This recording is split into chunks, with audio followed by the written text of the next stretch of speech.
everyone, welcome to my channel Codewood. First of all, very sorry. It's been a long time. I haven't uploaded on my channel. Around 1 year ago, almost 1 year ago, I uploaded so many videos of Python, but didn't able to complete those videos because there was there were lot going on with my journey. So and I also deleted those videos as well. And now this time this will be a fresh start for me, and I'm not gonna make you promise any about the videos, and I'm not gonna make any playlist this time. I'm gonna give you the just content on the one video basis. It will be not continue, obviously. So right now I'm learning so many things, so whatever I found something interesting, I'll share with you guys. So this time I'm gonna share with you a system design, one of the famous concept of system design basically, which is RPC. Now what exactly is RPC? It's a remote procedure call. It's one of the API which are available in the markets. Now there are multiple APIs, which is one of those is REST API, GraphQL. RPC is one of those, and yeah, multiple more are also available. In this video I'm gonna explain you and talk with you about gRPC, which is Google Remote Procedure Calls. Now, exactly how it is work. First of all, let's understand what exactly. First of all, let's understand what exactly it is. So, let's say you are, you have one service. You are working on one service, and you want to call one application which is running on another server. In that case, you use the help, or you take the help of gRPC. Now, how it exactly works and why it is considered, faster as compared to REST or GraphQL or something else, because it works with the help of binary values. Now, how? Let me share my screen and show you. I hope you'll get my screen and you'll see what exactly is going on. Okay, so why I don't know why my cursor is not showing. Anyways, but we can understand it without this.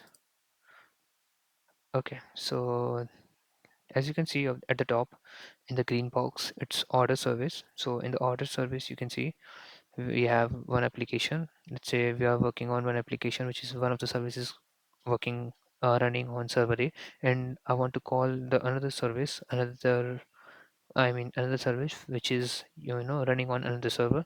In this case I'll use RPC. Now how exactly it is work, you can understand with the help of workflow, and don't panic about the workflow. It is very easy.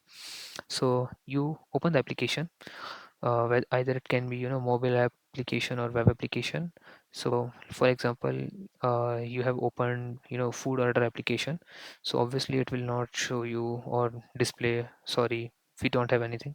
It will show you the default one, default restaurants, your nearby restaurants data. So in this case we are first hitting the rest call, which is a get request we are getting. So it will show you the nearby restaurants area data. Now when you hit the application, let's say you want to make a one transaction, you hit the RPC call. Now when you hit the RPC call, obviously you are not sending the data like directly. First you encode that data, and you encode that with the help of client stub. Now what exactly, it will send your request but not in the form of directly, it will call the another service of application. You can see at the top, RPC means calling services which is running on another application. No, it will not directly, that's right, but it will not directly call the services on another application directly. It stops your data. Now what exactly stops is, it push a code, push, or it mean bind your code request in field tag or value.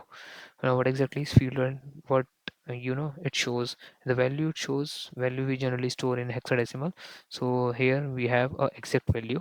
Now in the field tag means, if it is 0102, it means we are using binary. If we are using integers.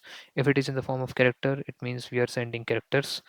If it is in the form of string, or another data type. It means we are basically we are telling to the server or the application which service we need these services, and the data should be in the integer, float, string, or whatever we are sending. So now once it convert your exact value into the encrypted value, which is a client stub, it waits in the gRPC runtime. Now what exactly? For example, you are working on application, obviously there will be some client, you know, there will be, I mean, sorry, not client, there will be some request which is obviously can be possible present in the queue. So it will wait until unless the all process will not done, then it will send finally your request to the server. Now here the server comes, you know, now it will send your service, you send your request, it will receive the request, then again obviously it might be possible you will hit the it can receive multiple requests at the same time. So it will wait until unless the all requests will not complete, then it will decode your request, what exactly request you are asking about. Then it will decode that, and then it will call the exact value. Like if you are passing integer, so it will pass integer, and for example the value you are sending 25, so it will look into the server with the value of integer 25 exactly. Now it will return the request at the step 9, then it will again encode the stuff. Obviously it will not, a response, we are not getting the result directly in the integer value. It will again encode that, again encode the stub in the same field tag and value. Again it will wait in the gRPC runtime, then again finally we'll get the result from the one server, from the payment service to the order service. Now we'll get the request, we receive the request, we again gRPC the time runtime. Basically we are waiting until unless there are no other request available, then we decode the request whichever is coming from the server, the client stub, oh sorry, server stub. Then finally we'll get the request from the server. You can understand what exactly happens when you just order something and you want to do the transaction. This is exactly happens, this is 14 steps happen in these two functionalities. It looks like you just order something and it doesn't like work, it doesn't work. Like you order something and why it is not working, because there are multiple things happening at the back end, so it takes a lot of time. So next time when you order something, so you can understand there is something happening with the gRPC. Okay, so jokes part, this exactly happens in gRPC. So at the point number 5 you can see, when you so basically when you are on one service and you want to call another service, so you have to go through with these all steps whichever is mentioned in the left side of the diagram, you can see.